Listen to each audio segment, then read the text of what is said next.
만약에 작년 11월과 비슷하게 간다면 아마 올해 12월 달 환율은 뭐 최단 하단은 아마 1,260원 정도까지도 내려가지 않을까라고 보고 있고요. 안녕하십니까. 자본시장 영업부 이성진입니다. 안녕하십니까. 이코노미스트 문정입니다. 지난달 예측하셨던 11월 달러원 환율 하단 1,305원보다도 더 떨어졌는데 원인은 뭐라고 보십니까? 네, 일단 11월 달 환율은 상단은 좀 막힐 거라고 봤어요.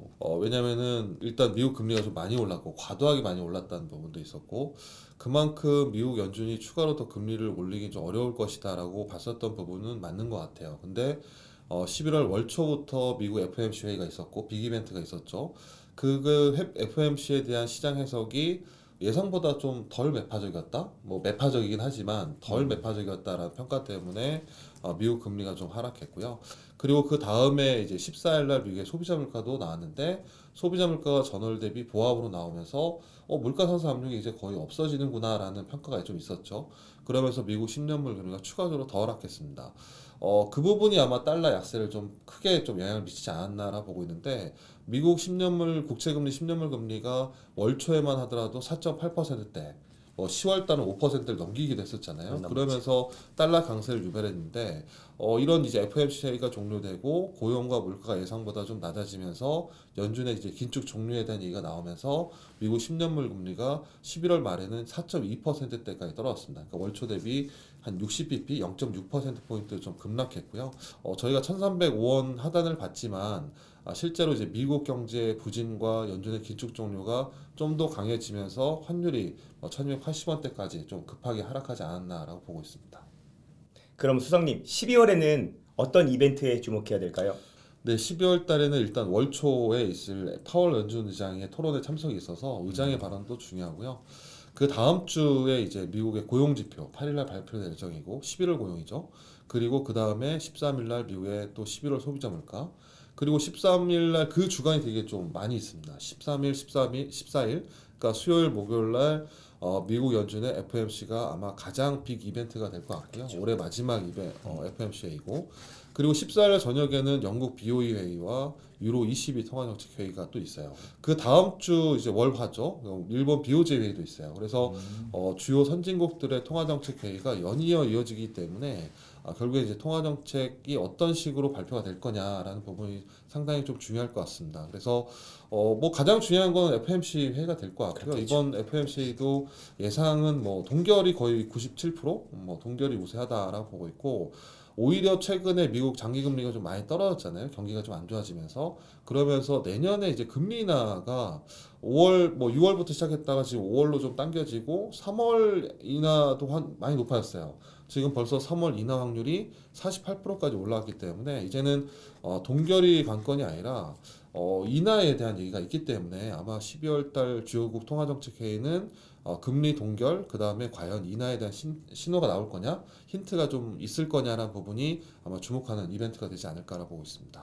이번 12월에는 연준의 경제 전망 SEP 변경 여부가 매우 주목될 듯한데요. 네. 기존의 FOMC의 호키시한 스탠스가 계속 유지될지 여쭤보고 싶습니다. 네, 이번 달 이제 12월 달 같은 경우 FOMC 워낙 중요하죠. 경제 전망이 나오기 때문에 SEP가 나오는데 지난 9월 달에 경제 전망이 약간 매파적이어서 호키시했어요. 그러니까 올해는 그렇게 중요하지 않지만 내년 연말의 목표 금리가 기존의 4.6에서 5.1로 올라왔거든요. 그렇기 때문에 금리 인하를 늦추겠다는 부분을 얘기하면서 장기 금리가 엄청 많이 올랐습니다.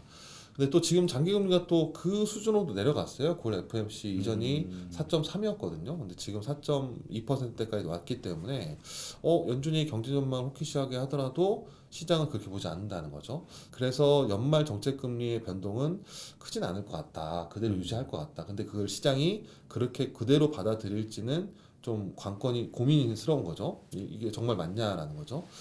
그리고 또 경제 전망도 성장률도 올해 너무 좋아요. 미국 경제가 지난 3분기 성장률도 전기비 연율로 4.9에서 5.1을 올려서 아마 올해 미국 성장률은 지난번에 미 연준이 2.1을 봤지만 2.1보다 높을 것 같아요. 컨센서스는 2.4까지 보고 있거든요. 근데 내년에 그만큼 내려가기 때문에 연준이 전망하는 1.5% 내년 성장률이 그거보다는 좀 낮아질 거다. 그래서 올해 2.1에서 2.23으로 올라가고 내년 성장률은 1.5에서 1.23으로 내려갈 것이다라고 보는데 시장에서 가장 보는 거는 이제 금리 전망이기 때문에 금리 전망은 시장이 예상했던 것보다는 여전히 매파적일 것이다라고 보고는 있습니다. 다음 날 바로 유로와 영국의 통화정책 회의가 있고 그 다음 주에 일본의 통화정책 회의 BOJ가 있는데 이건 또 어떻게 보십니까? 지금 유로와 영국 같은 경우는 경기가 상당히 안 좋습니다. 경기가 여전히 안 좋고, 다만 최근에 이들 국가들의 물가가 상당히 많이 빨리 내려오고 있어요. 기저효과도 있고, 또 이들 국가들 같은 경우는 에너지, 유가 영향을 많이 받거든요. 유가 많이 내려왔잖아요. 가스 가격이나 이런 것들이. 그러면서 최근 11월 달 독일의 소비자 물가는 전월비 0.4% 하락했습니다. 그러니까 하락한 게 거의 되게 오랜만이거든요. 2021년 6월 이후로 처음이니까. 그래서 아마 유가가 크게 변동하지 않는다면 유로 지역이나 영국 지역의 물가 상승률은 가파르게 좀 하락할 가능성이 높아요. 근데 이거는 유로 20이나 영국 BOE 입장에서는 상당히 긍정적이죠. 물가를 잡았으니까. 그 다음 주 이제 18, 19일 날 일본 BOJ 금정위 회의가 있습니다. 근데 일본은 사실상 금리를 올린 적이 없잖아요. 다들 금리 올릴 때 우리는 이제 동결 이렇게 완화 네, 계속 그렇죠. 유지했기 때문에. 근데 일본의 물가 상승률은 여전히 높아요. 우리가 보통 이제 일본의 대표적인 소비자 물가를 신선식품 제외한 소비자 물가 상승률을 보는데 이 신선식품 제외한 소비자 물가 상승률이 전년비로 2.9%거든요. 근데 지금 10년물 금리는 0.65고 BOJ 정책 금리는 마이너스 0.1이에요. 그러니까 간격이 엄청 큰 거죠. 그래서 YCC 같은 경우 BOJ 회의와 YCC 이런 것들을 본다면 오히려 이번 BOJ 회의에서는 엔화가 좀 강세를 가져갈 그런 이제 충분한 이유가 되지 않을까라고 보고 있습니다. 네, 수석님 그럼 가장 중요한 12월 한국 달러원 환율 어떻게 보십니까? 네, 달러원 환율이 11월 달에 많이 내려왔습니다. 월 초에 비해서 거의 한 6, 70원 가까이 내려왔고요. 작년하고 되게 비슷해요. 2022년 11월 달에도 미국에서의 금리가 하락하면서 달러가 약세로 갔고 그에 따라서 달러 환율도 1,440원에서 11월 달에 1,320원, 12월 달에 1,265원까지 내려왔습니다. 뭐 두 달 만에 180원이 떨어졌는데 지금 올해도 11월 달 미국 금리가 떨어지면서 달러 약세, 거기다 달러 환율도 하락하는 모습이 거의 비슷해요. 만약에 작년 11월과 비슷하게 간다면 아마 올해 12월 달 환율은 뭐 하단은 아마 1,260원 정도까지도 내려가지 않을까라고 보고 있고요. 그래서 12월 달 달러 환율은 하단은 1,260원, 상단은 1,310원 정도, 평균 환율은 1,285원을 예상합니다. 11월 달이 1,308원이었어요. 그거보다는 한 20원 이상 좀 내려가지 않을까라 보고 있고요. 유로원 환율도 비슷한 흐름입니다. 유로와 원과 좀 비슷하기 때문에 유로 환율은 1,380원에서 1,430원 정도, 평균 환율은 1,405원 예상하고요. 또 엔원 환율은 일본 12월 달 이번 좀 기대할 부분이 있기 때문에 860원에서 910원 정도, 평균 환율은 880원 정도 등락하지 않을까라고 예상하고 있습니다. 지금까지 똑똑한 환율 이야기 환율 똑똑이었습니다. 감사합니다.